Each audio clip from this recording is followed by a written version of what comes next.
I remember my boy Nelson one time when I was really struggling relationally, and I had this idea that my sole purpose in life was to see how many women I could connect with. And I remember sitting with my boy Nelson at we were at Sonics of all places. We had just finished playing ball, and we were sitting there and we're bragging. I am bragging and talking about, got this person's number and got this. And went to Nelson, how about you? Nelson was like, nah, bro, I'm waiting for Mrs. Nelson. I won't say his last name. I'm waiting for the Mrs.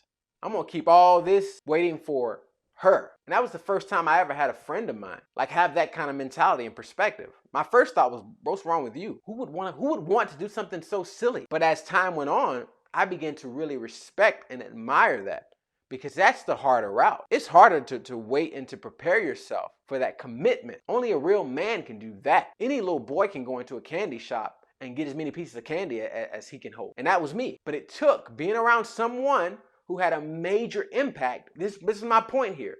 His influence had a major impact on me because I was in his circle. He was in my circle. I didn't have a bunch of followers. He didn't have a bunch of followers. But his impact, his influence now is alive and well as a married man. Get what I'm telling you. It's not about the number of followers you have. It's about how you intentionally step into the sphere of influence that you've been given around you. How intentional you are about impacting those within the circles that you are already in. You don't need more followers. You need to honor the ones that are already following you, that are already have their ear attuned to your voice.